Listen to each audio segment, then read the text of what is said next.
Hey guys, welcome back to Ion Cricket. We are here to review the Lanka Premier League auction that took place recently. A lot of interesting picks, and we just want to break down how each team is looking in detail. I have with me Viren Berualage and Adil Siddiqui. Hey guys, how are you doing? Um, how Uh, do you feel about this auction in one word, Viren? Haphazard, Junior. Everything about the LPL each year is haphazardly organized. If you go back to last year, we lost two or three of our most potent weapons with the ball to the LPL just before the World Cup. Hmm. This year, there was no window before the T20 World Cup thanks to the IPL, so that must have been a blessing in disguise, or else you'd have somehow snuck in a 2 week LPL. We had teams that were finalized 3 4 days prior to the auction.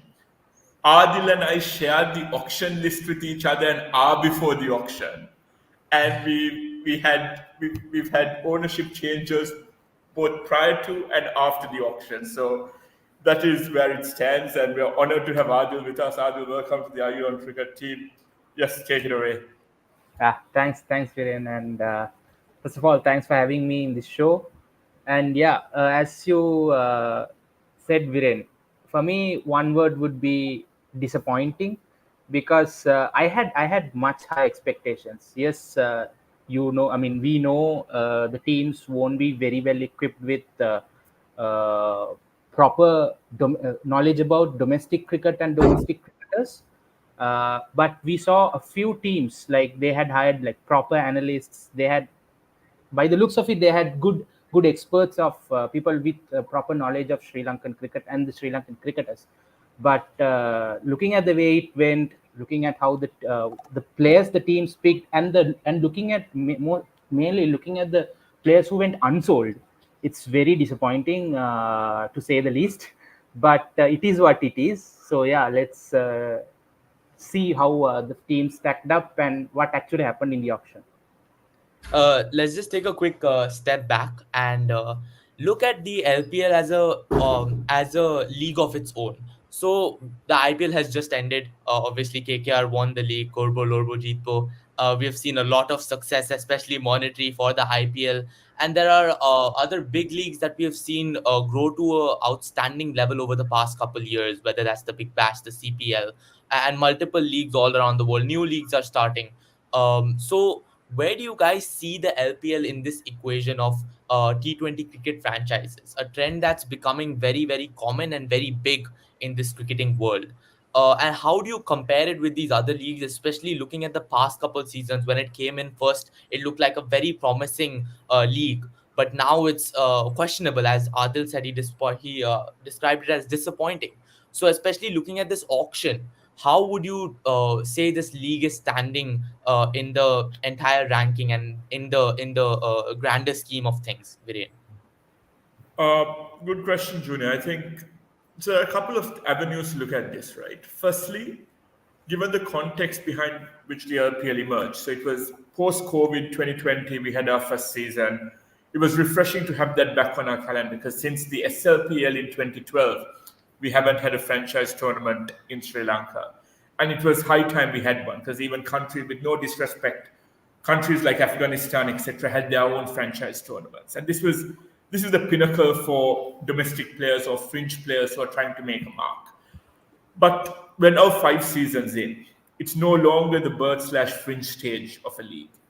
And you look at other leagues around the world. South Africa realized that their domestic T20 model wasn't working.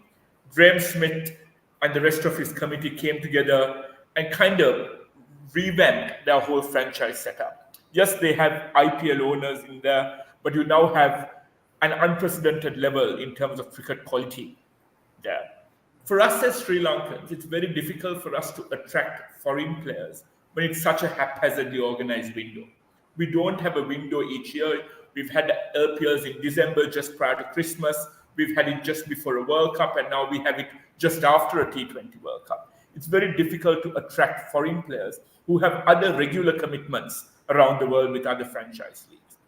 And so on that front, it's been disappointing. And it's also been disappointing in terms of not being able to retain owners. because that's the only way. If you have a franchise that stays constant for a few years, that's how you build fanfare, loyalty, a loyal fan base.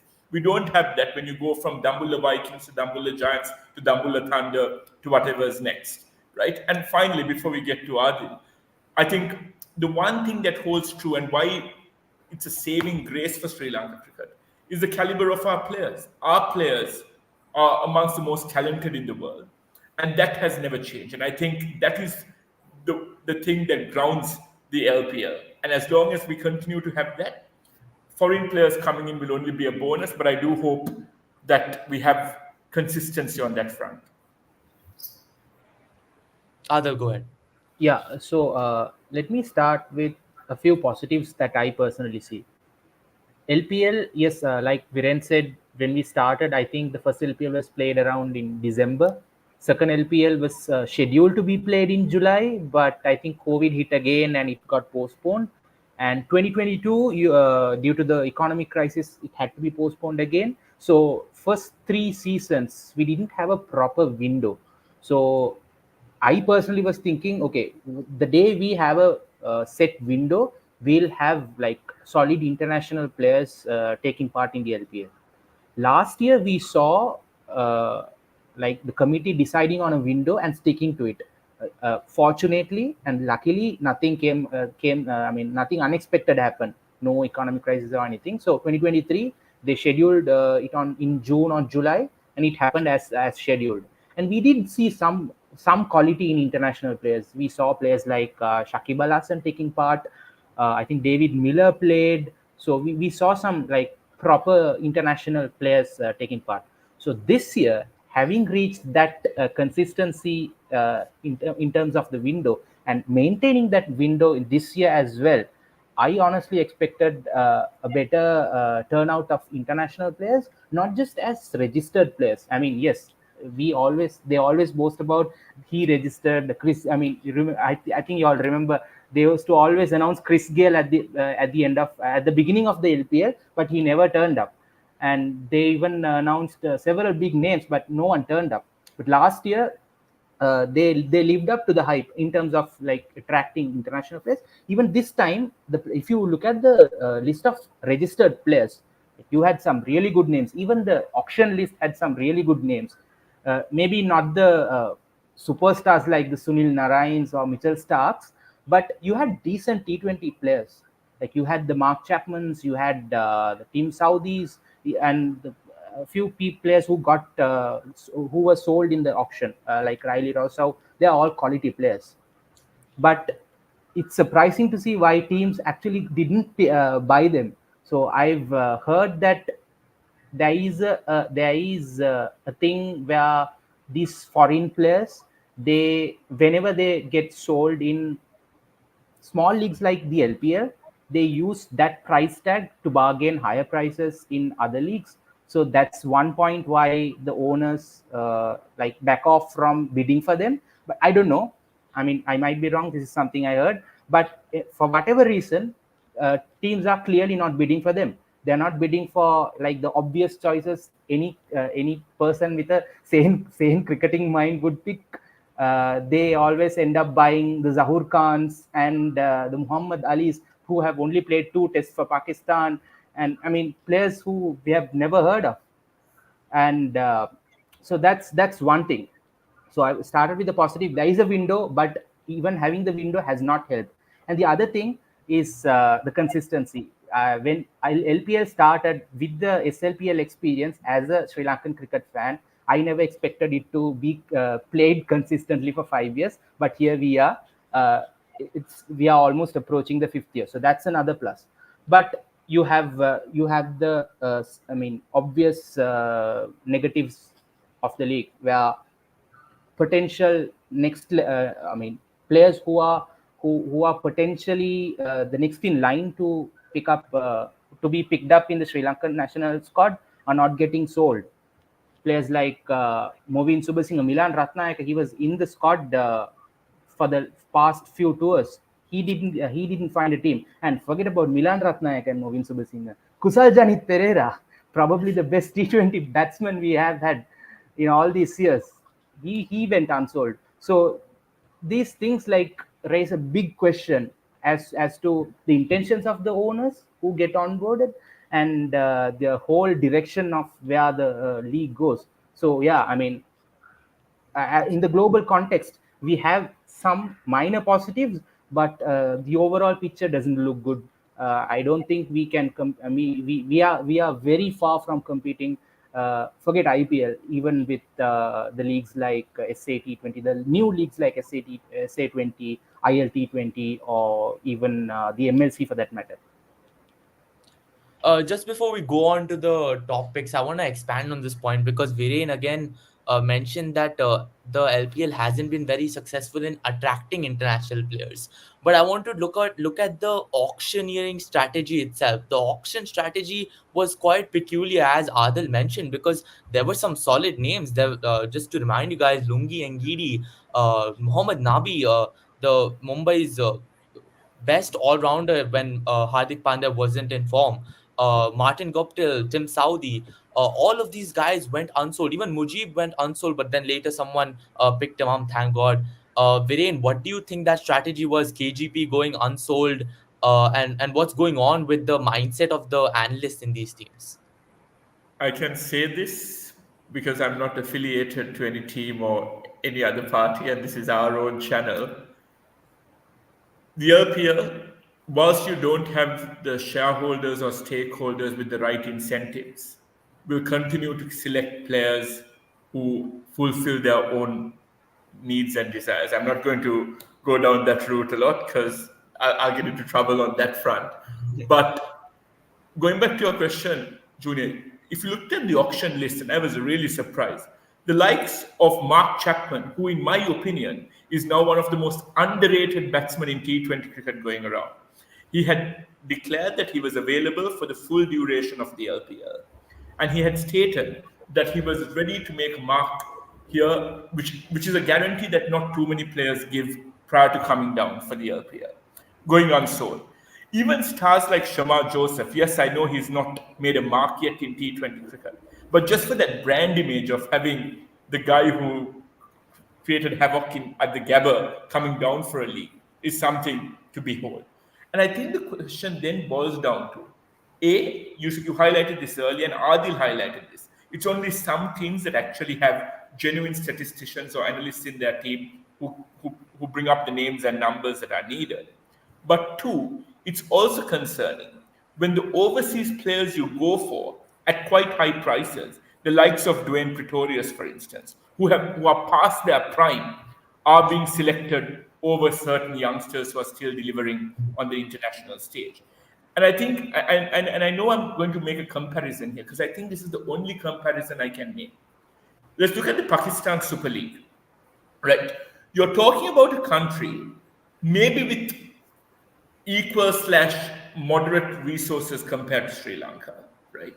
You're talking about a country where most players are deterred from going to that country for international for security reasons. But you have a league that has had one thing over most other leagues around the world, and that's consistency. Look at the franchises, Lahore Qalandars, you look at Islamabad United, you look at Quetta Gladiators. Those owners have remained the same. What does that do? It allows you to retain the likes of Riley Russo for Quetta. It allows you to retain the likes of Rassi van der Dussen and other players who made themselves available for the earth, but to build those connections with these players, with these foreign players. Martin Guptill is another name that comes to mind, right? These players have had connections with these franchises and they have that loyalty there. In Sri Lanka, when your owners keep changing every 2 or 3 months, it's very difficult to retain that rapport with players, which is why you end up with the likes of Muhammad Ali, Zahur Khan, and I hate to be disrespectful towards these players, Yes. but would be discarded in other leagues. I think that's a very valid point to make, Viren. It's about building brands when it comes to franchise cricket, and I think you can only build brands with consistency and with the longevity of these big teams remaining. Now, as we go into the Yeah, topics, I just Viren, want, yeah, just let go ahead. me just let me interrupt and add one more thing there. So we were talking about the downgrade of international players from last season to this season. It's not that we don't have big names this year altogether. Like we have Alex Hales, There is Glenn Phillips. There is Tim Seifert, and even Shut up, Khan. Kyle Mayers, Shadab Khan, exactly. So these are good, and we have Jason Behrendorff, who was part of Mumbai Indians. I mean, see, we have some names. It's not that that they haven't gone with quality international stars, but none of them were part of the league last year. I mean, that's the whole point that we are trying to bring up here. There is no consistency. Uh, Shoaib Malik was part of the league for 4 years. He's the only international player who was part of all the leagues. And I think Gurbaz continues to be part of the league. And Mujib started just last year. So, I mean, apart from one or two players, we don't see a consistency. We don't see international players being part of. We don't want them to be playing for the same team. At least for multiple teams, we need to see them in the league. I mean, if you see the IPL, Sunil Narayan, I think the day from the From the very start. first season he took part, he has been playing the IPL. Pollard is still part of the IPL even after retiring. Lasith Maling, all these. I mean, most of the members in the coaching staff currently in the IPL were players back in the day. So there is consistency even after they retire. So I mean that's the whole point that we are trying to make. Yeah, back to you, Viren. Yeah, just quickly expanding on this point, I'm gonna direct this question to Viren only.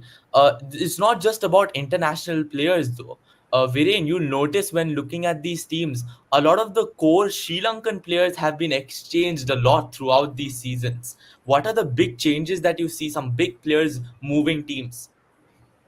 And credit is due where credit is deserved. And I think it's beyond reasonable doubt that Jaffna Kings are the most well-run franchise in the LPL.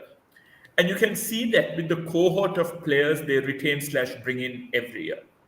If you look at their opening options, they've got Sri Lanka's finest opening batters in their mix. You have Kusal Mendis, you have Avishka Fernando, you have Nishan Madushka Patum Nisanka.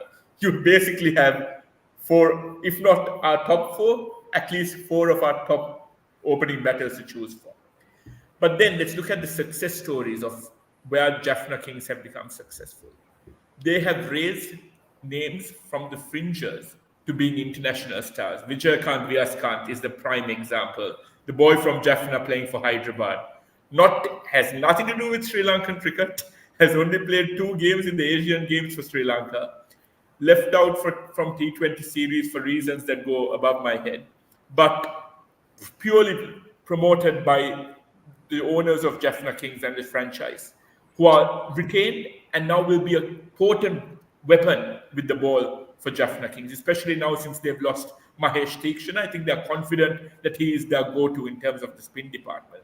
And then they've also retained and they've also brought in some other exciting names. Thiessen Vitusan has really, really impressed in the domestic setup and is someone to watch out for in this LPL. So Thies and Vitus and bowling in tandem with Vijaykant Vyaskanth is something that Jaffna can be very proud of. And I think moving on, and I think Jaffna, I say this nearly every year, are a well-rounded outfit. You have Jason Behrendorff that Adil spoke of, highly experienced bowler in T20 cricket, but you also have Noor Ahmed, Riley Russo, and Azmatullah Omarzai, three overseas players who will form the core of their overseas cohort. And then you have Fabian Allen's peaking for West Indies nowadays. So moving away from Jaffna, and this is where the problems emerge.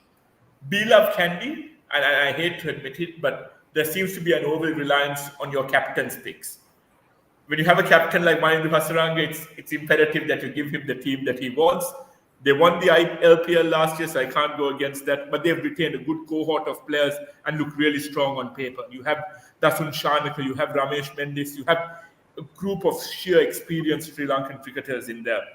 And they trusted a bunch of Pakistani overseas players last year. They've trusted them again this year. The likes of Mohammad Hasnain, who formed the core group of the overseas players, alongside Andre Fletcher, who has thrived in the LPL before, and Carl Mayers. I will leave Colombo and Goal to Adil, but I want to quickly speak about Dabulla. I want to quickly highlight Dabulla here. Brilliant retentions or brilliant signings early on. I think if you look at their pace of pace bowling cohort. I mean, perhaps the most potent trio of pacers that this tournament has on offer. Dilshan Madhushankar, Nuwan Tushara, and Mustafizur Rahman. Quite impressive that they've got Ibrahim Zadran. I really like him as a player. I think he's one of the most talented and underrated players going around. But then you look at a few of those other names and you wonder where they fit in. You've discarded youngsters, as you said, who've gone unsold, but you've trusted players like Danushka Gunatilaka, etc., who don't have the best brand image or the best image going around. What does that do to a league of this stature when you have players who come in who don't really have that image going for them, and then the highest bid for an overseas player in this LPL, and I think this is something Adil and I will bring up later. If you told me, Junior, that if you gave me the list of overseas players and asked me who will get the highest bid, Karim Janat, who doesn't bowl a full quarter of overs for Afghanistan, who comes into bat at number 7 for Afghanistan, gets you the highest bid of 80,000 US dollars.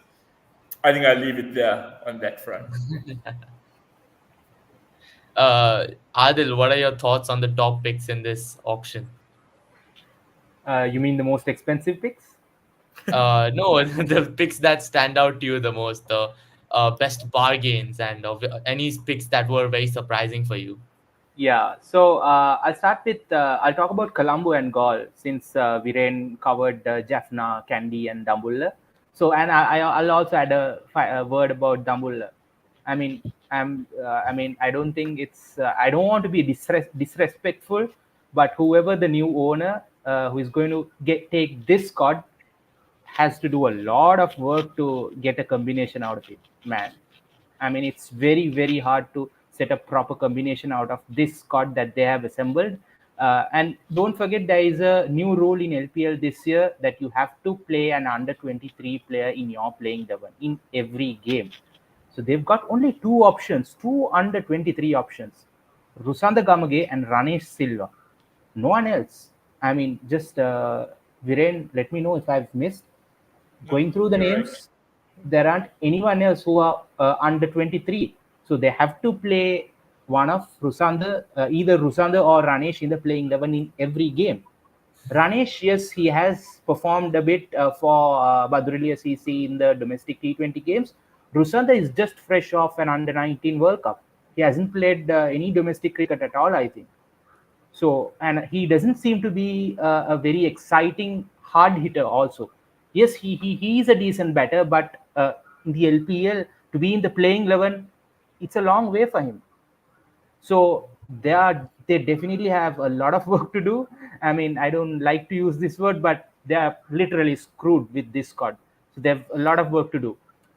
So yeah, coming back to Colombo and Gaul, I think they've done. I mean, overall, looking at the two squads, I think Colombo and Gaul has the best combination. I mean, looking at the overall, I mean, yeah, there are some concerns on certain individual picks, but overall, Colombo and Gaul had the best auction, I would say.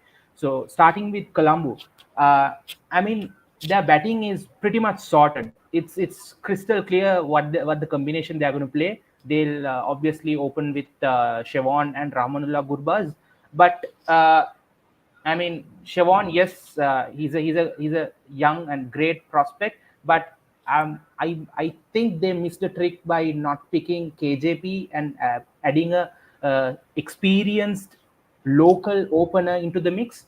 So they only have Sadira and Nipun Dhananjay as backup opening options. They don't have any other option to replace Chevon or Rahman Gurbaz if they have a bad season. But if those two have a great, I mean, good season, I mean, I don't think they have they need to look beyond them uh, to open. So Chevon Gurbaz will open, and then they have Nipun Dhananjay and Sadira Samaravikrama. So let me talk about Nipun Dhananjay. Nipun Dhananjay was retained by Colombo. So was Lassit Cruz Pulle. So these two are the only uncapped retentions out of all the five franchises. So I credit where it's due.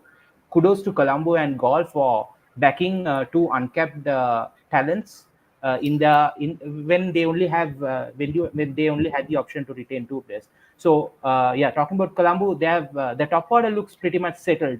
Not the most experienced top order, but there is a lot of talent and potential there. And then the middle order looks really, really explosive. We have Glenn Phillips, Tisera Pereira. If he's still the old hitter, we don't know. Glenn Phillips, Tisera Pereira, Shadab Khan seems to be in good touch, and they have Chamika and Villalage to do the, I mean, to bat towards the end. So their batting pretty much is settled, and their backup options are not the greatest. I mean, I don't understand why they picked someone like Angelo Pereira when they could have easily gone for someone like Movin Subasinghe. They had Movin Subasinghe in their squad last year. I don't understand why they picked Angelo Pereira. And then the other backup batting options are Shehan Fernando, Kavin Bandar, and Muhammad Wasim. Decent picks by Colombo. Bowling, I think they have a really good bowling attack. Pace attack is almost as good as Dambulla's pace attack. Uh, I think they hit the jackpot with Matisha Patirana. The right to match, they exercised it to the. I mean, that was quite obvious, right? There were they wouldn't be using the RTM for any other player, and it was so obvious that Matisha Patirana would go for 100,000, in excess of 100,000, and they used it. So they have Matisha Patirana to lead the bowling attack, and they have Binura Fernando as a backup. They have Taskin Ahmed, and they also have the young fast bowlers Isita, Chamika Gunasekara, and Garuka Sanket. So that's a good pace attack. You have quality in terms of Matisha, you have some experience in Taskin, Chamika, Binura, and then also you have raw talent. And the spin attack, Vellalage, Allah Ghazanfar. So not much of options. Of course, they have Shadab Khan, but I doubt if he's in the greatest forms with the ball. He's getting hammered right center and right left and center in England. But anyway, they'll definitely play him. So Colombo looks pretty much settled for me. Uh, they are definitely a candidate to qualify not just for the qualifiers but maybe the final as well. And Gaul, apart from the couple of concerning picks that they have, I think they have a very good side in terms of overall balance. They are the only side I see who can play any combination. If they want to play spin heavy, they can play spin heavy. If they want to play pace heavy, they can play pace heavy. Uh, let's not go into the Surudana pick. Let's just talk about the overall squad. So starting with batting, I mean, their top four seems like pretty much settled. They'll definitely open with Alex Hales and Dickwell, and Dickwell I think will lead the side as well. Then they have Lasit Cruz Pulle, Tim Seifert, Banuk Rajapaksa. So that they'll form the top five, and then they have some very good all-round options in Janit Lienege, Sahana Archiki, Dhananjay Lakshan, Dwayne Pretorius, and Sean Williams. Some decent options. So they have the option to play whoever they want at 6 and 7, and then the under 23 option again for Gaul will be a headache because uh, as for me, the only decent under 23 options that they can play in the playing 11 are Malsha Tarupati and Kavindu Nadishan. I don't think they'll play Yuri Kotigoda, very young left arm spinner from Gaul, and Sadisha Rajapaksa. He has not played a lot of domestic games either. So that's one area I think Gaul will struggle. If both Malsha and Kavindu doesn't have a good season, they'll be struggling. And of course, then they have Mujib and Mahish. They might play both of them. The KKR touch coming, the analyst from Kolkata. So KKR loves playing Narayan and Varun Chakravarti, and Gaul have a similar combination here. They have Mahish and Mujib, and then they have some decent pace options. Lahir Kumar, Mohammad Shiraz, Chamindu Vijay Singh will be a backup option for Isuru Udana, and Zahur Khan. So that Gaul and Colombo, I mean, I'm really happy with this overall squad, but they could have replaced some of the picks that they picked with some really deserving local talent. And there is one jackpot Colombo has hit with the buys of Matisha Patirana and Dunit Vella, their under 23 option is sorted. They are under 23. They can fill their under 23 option with their best player. Matisha Patrina is under 23. Dunit Vellalage is under 23, and so is Shevon Daniel. So they won't have any headache in terms of filling the under 23 spot. But Gaul might have a problem. Even I'll just touch upon on the under 23 option for Kandy and Jaffna. Even Jaffna, for Jaffna, the under 23 option won't be a huge headache because they have Vyaskanth. Vyaskanth is still under 23, so that's sorted for Jaffna. For Kandy, the under 23 options they have the decent under 23 options. I think they'll play would be either Pavan Ratnayaka or Chamad Gomes. So even they are fine. Gaul might have to pray that Malsha will be praying for Malsha Tarupati to come good. Yeah, so that's pretty much how the squads have stacked up. Decent squads from Colombo, Gaul, and of course Jaffna, but Colombo, Gaul could have done better. Kandy, Dambulla could have done way better than this. I think And we've yeah, gone. sorry, Yeah. one last thing, Viren. Sorry, there's something I wanted to say about Gaul. So, Viren, you spoke about Jaffna backing talents from Jaffna. I think Gaul have picked some proper Gaul boys, like actual Gaul boys. Most of their under 23 picks are from Gaul, from Gaul schools. Kavindu Nadishan, Yuri Kotigoda, um, there were two others. So they have like put some focus on picking like youngsters from Gaul. So apart from that, I don't think any other team have put focus on that. Jaffna have been doing it from season one, from the first edition, but others I don't see them really being concerned about the city, the origin of the players. But yeah, that's a good trend, I would say. Most of the IPL teams do that. They tend to give opportunities to the players from that particular state that they're representing. But yeah, that's pretty much about the five squads. I respect that approach a lot. I think we've broken down almost the potential 11s also Junior, for. Yeah. sorry, I have to say something because I want to give Adil credit here where it's due.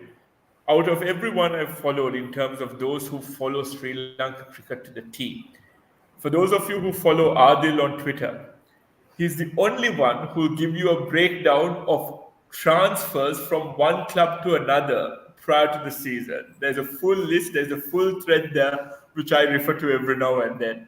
And this was the sheer personification of the detailed nature of his analysis, which is why we brought him on the show. It's impeccable. Thanks once again, Adil. That was My absolutely pleasure. brilliant. My I think pleasure. he's a invaluable asset. I think I'm going to even break those down into a couple of clips to get more views on those, Viren. But definitely, I think the way he broke down the under 23 picks and the potential picks for that, I just want to talk about that rule as a whole. Viren, what do you think about the under 23 rule and how it's going to help Sri Lanka cricket? It's coming 5 years too late, Junior. That should have been the number one rule when this league emerged, because you're only playing with 5 teams, and let's be honest, Sri Lanka cricket has a group of 50 to 55 players who are in and around the mix anyway. And we saw this happen in season 1 and 2, where it was household names scattered across the 5 teams with a bunch of overseas players in there. You never saw breakout stars. It was only from season 2 onwards where the likes of Nuwan Tushara, Mahesh Teekshana, Janit Lianage, uh, from season 2 onwards who've emerged, because you've had to rely on a few youngsters every now and then because of the lack of availability of your core players. But now, this will be the thing that makes this particular LPL arguably stand out. It's the fact that we'll have players who are emerging who deserve that opportunity, not only to mingle with senior players in Sri Lanka, but go up against international players who are huge, who have a lot of experience under their belt. Plus, and this is the good thing about this rule as well, teams as Adil said, teams who actually did their auction strategy immaculately are forced to pick 3 or 4 players to not fall into the position where Dambulla are in now, where it's heads or a tails in terms of who they pick between Rusnada Gamage And and Ganesh. Ganesh Silva. Yeah. So this encourages franchises to bring in youngsters. And what will this do? You look at Colombo Strikers, they have their own franchise in the Abu Dhabi T10 League. If they find a youngster here who is going to make the cut, you take them straight away to your other leagues around the world as well. The New York Strikers, and they have a team in the Abu Dhabi T10, as I said, and give them that exposure as well. And we're also forgetting the coaching staffs that they bring in. For example, we have some high caliber in terms of coaches who are coming in for this LPL. I know most of the coaching staff haven't been finalized yet, but based on history. Last year, for example, we had Simon Helmand, who was brought in for Colombo Strikers, who was the Sunrisers Hyderabad assistant coach this year. So you build those connections, which is imperative. So I think it's needed. It's an important rule, and perhaps the much needed breakthrough that this league needed. Definitely, I think that's a really, really good rule because that's one of the things that is one of the biggest benefits of any franchise league. You know, you want your young players to thrive, and just as a LPL rookie, I just have a couple of things that I can't help but point out. First of all, just adding on to Viren's point there, looking at seeing Wasim Akram at one of the auction tables was also quite a delight. I think that's a great guy to have as a strategist and potentially as a coach in any of the teams. And beyond that, just summing up these picks, this pick section that we've had of this live. Just two picks that I can't help but point out. If you guys want to add on, you're free to add on. But just watching as a person who's purely just watching the LPL auction as for entertainment or just watching it for leisure. Taskin Ahmed for $50,000 when you have picks such as experienced picks such as Tim Saudi or Lungi Ngidi, who's been a match winner for South Africa over the years and played the biggest franchise leagues in the world. I don't think that was the pick to go for Colombo. And Call, obviously, I think Adil purposely kind of skimmed over that. But Isuru Udana, the first bid being $100,000, that was quite surprising to me as someone that just put on the LPL for a nice leisurely watch, and they go on and bid for Isuru Udana for $100,000. I believe breaking the record of last year's auction, although Pati Rana ultimately took that record. But definitely some very interesting picks for me. I don't know if you guys want to add on to that, but just to sum up this show, I think we've broken down the Colombo strike, or I should say Adil has broken down the potential 11s of the Colombo Strikers, the Gall Gladiators, Dambula as well. And we've also looked at Jaffna. I think Viren talked about the squad being very strong. But I want to talk about the defending champions. What do you guys think, Viren? What do you think is the potential 11 to go for in this team? And what do you think Hasaranga will look for?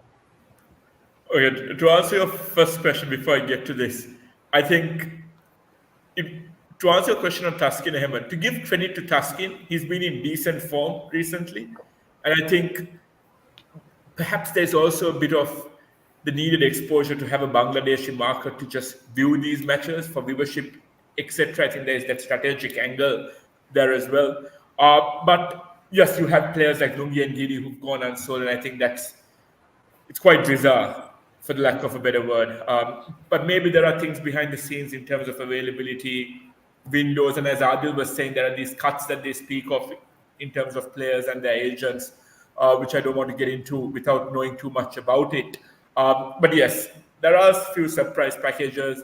Tuskin Ahmed comes to mind.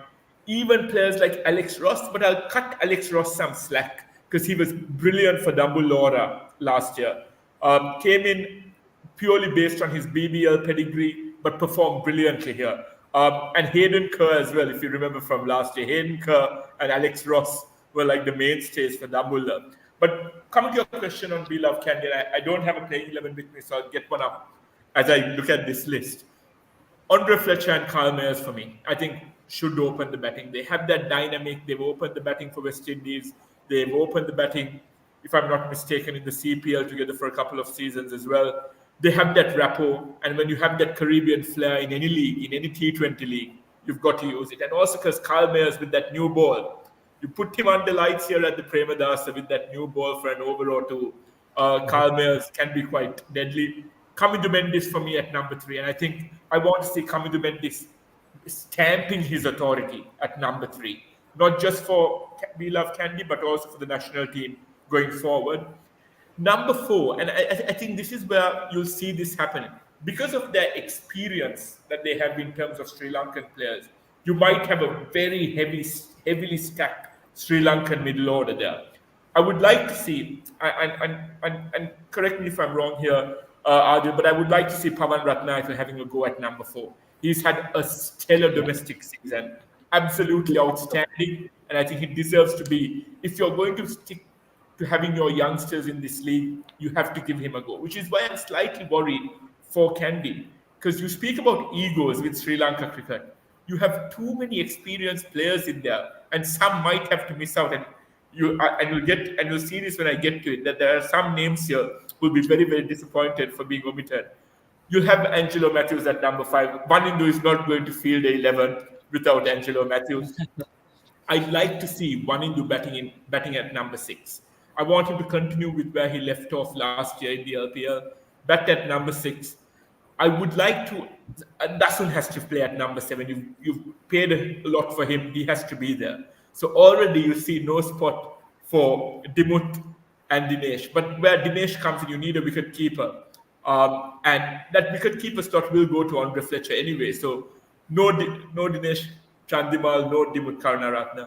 And this is where Kandy now have options. If they want another spinner, going with Ramesh Mendes, perhaps, who can give you something with the ball. You have your Dushman to Chamira. And then this is where it gets to me. You have to play Mohammad Hasnain in Yeah. there. So you have to fit him as your number 10. And then you have an option at number 11. Do you go with someone like a Kasum Rajita, or do you go with Lakshan Sandakan? And depending on conditions, you go both ways. But don't forget, Manindu's elder brother is in the mix as well, and Manindu wouldn't like to see him being left out. So perhaps it might be a toss-up between Chaturanga and Ramesh for that number 8 position. But yeah, what slightly worries me, Junior, apart from Azam Khan, I don't see any other foreign players in that middle order who can come in. You'll have to rely on your Sri Lankan cohort. Yeah, I think they picked up Dimut Karunaratne at a very cheap price of $10,000. So I don't think he'll really be expecting to be played, in my opinion. But Chandimal is definitely one that will pose some problems for them when they're trying to come up with that ideal batting order, and the inner politics of that will also try maybe get to them. But yeah, I think that sums it up well. We Love Candy looking like a strong 11, the defending Yeah. champions.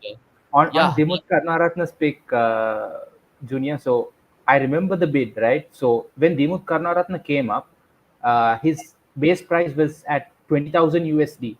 No one bidded for him. He almost went unsold, and then the someone from the audit table reminded Charu Sharma that Dimut had lowered his base price to 10,000 USD. And soon after that was announced, Candy bid for him, and he was sold.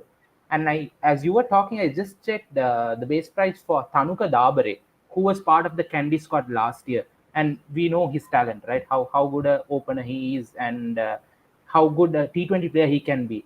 His base price is also 10,000 US dollars. So if you look for a cheap backup opening option, and if you, I mean, why would you buy someone like Dimut when you had someone like Tanuka Dabare? He was a clear option, and Kamil Mishara is doing well these days in domestic cricket. That's a very good backup opening option if you want cheap buys. I'm saying. So it's very surprising. Definitely, it's clear that they only bought Dimut because he was up for grabs for 10,000 USD. I mean, I'm just thinking, why couldn't you spend that money on someone like Tanuka Dabare or uh, Kamil Misharam? Yeah, I think maybe they were going for the experience. It's almost like just having him in the dugout is a asset in itself. But you make a You have valid point. you They have could have Angelo invested Matthews, you have Dinesh Chandimal, you have Vanindu Hasaranka, you have Andrew Fletcher, you have Kyle Mayers, you have Dushmant Chamira. I mean, isn't that enough I- experience? I'm I'm very excited about that West Indian duo opening. By the way, a big Fletcher fan, BBL star. Yeah, looking forward to watching the LPL starting 1st July. Thank you guys for joining me. This has been a Sorry, great. Junior, just before we wrap up, I want to ask Adil one question. What's Yeah. one thing you're looking forward to in this LPL? What's one thing that you want to see? We've spoken about the ups and downs of the LPL, and Junior, feel free to chip in as well, and then I will come in. What's one thing you're looking forward to see? For me, honestly, I want. So okay, let me make this more simple. So I look at Sri Lankan, the fraternity of Sri Lankan cricketers in three categories. Number one are the current internationals, the Vanindu Hasarangas, Charita Salankas, the people who are the regulars in the national team. And then there is this category which always changes the next in lines. The Milan Ratnayakers, the Chamika Gunasekars, they might have debuted, they might have not debuted. They might have made a squad, they might have not made the squad. The Movin Subasingers, Ravinder Fernandos. So these players keep changing like regularly.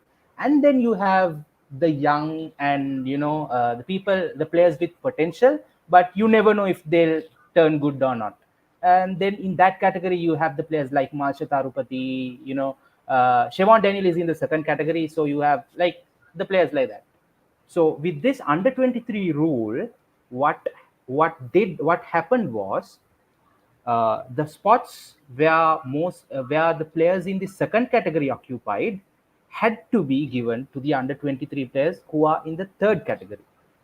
Not everyone, not every under 23 player is sitting in the second category currently.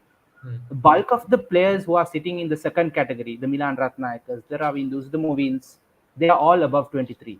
Their average age would be 25, 26, 27.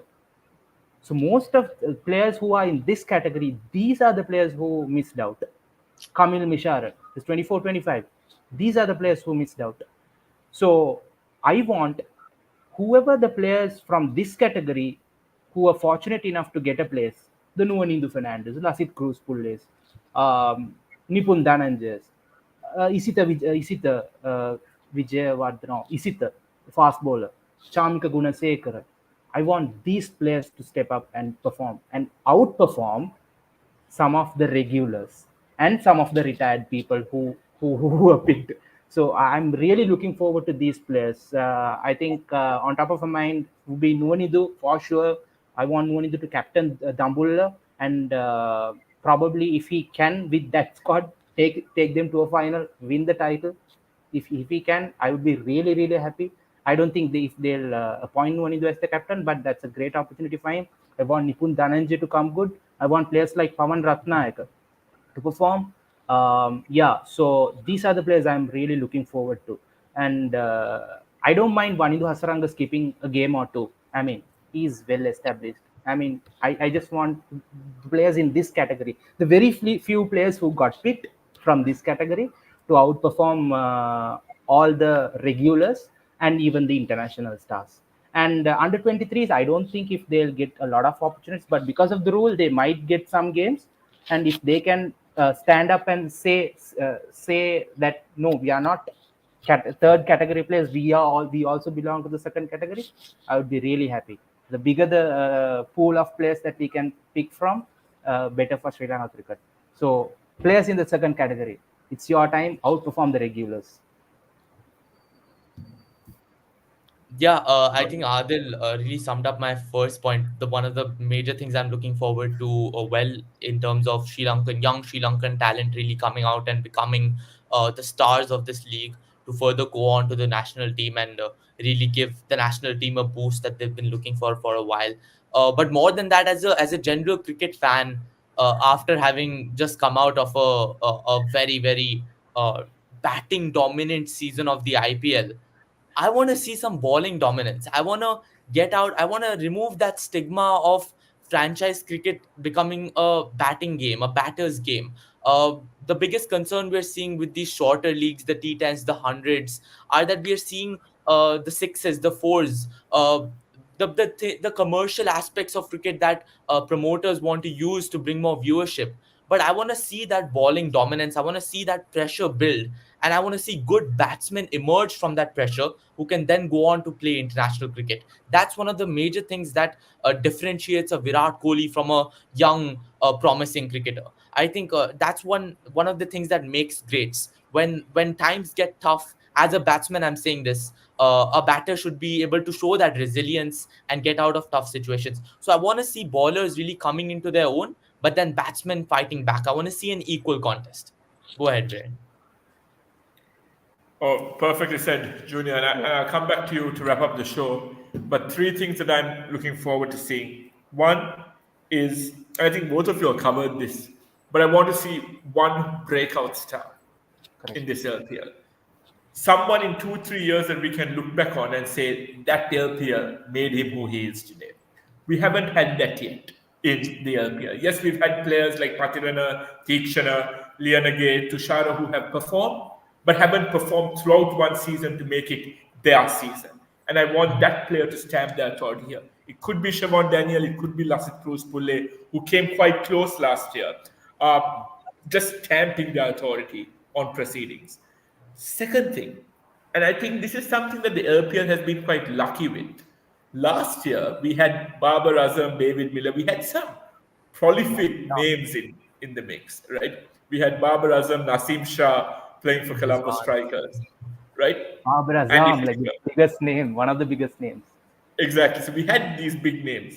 My worry this year is, I think, with no disrespect to the players coming, we don't have that one star player this year, that one star overseas player, which is why I would like to see a Shadab Khan or a Glenn Phillips or Alex Hales Alex, taking yes. this tournament by storm. And I think the two contenders for me, it's a toss up for me between Alex Hales and Shadab Khan. One of the two should walk away and make this their own, because there is an element of there is an element of surprise and fulfillment when there's a one overseas player, that marquee player who does well in the league.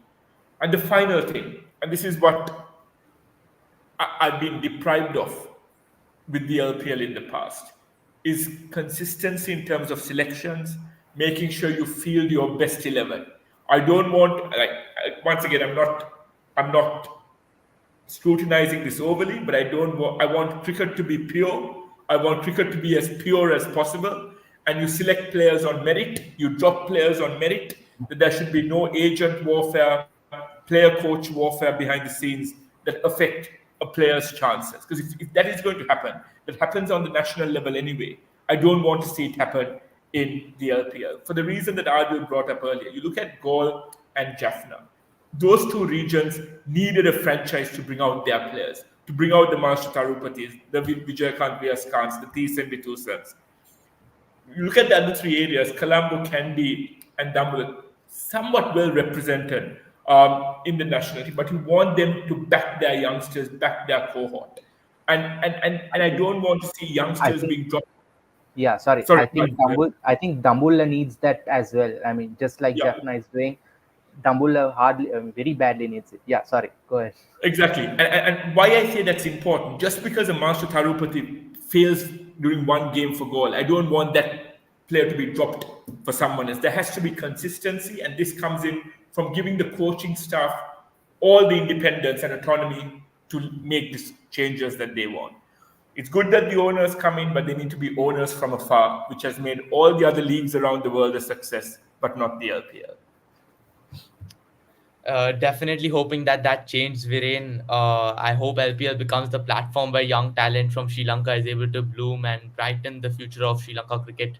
We hope that it's as entertaining as some of the other top leagues in the world. And I think that brings a great end to our live here. Looking forward to reviewing the LPL, but before that, looking forward to watching the T20 World Cup. I think that's going to be very exciting. Stay tuned for that. Thank you. Thanks, guys. Thanks.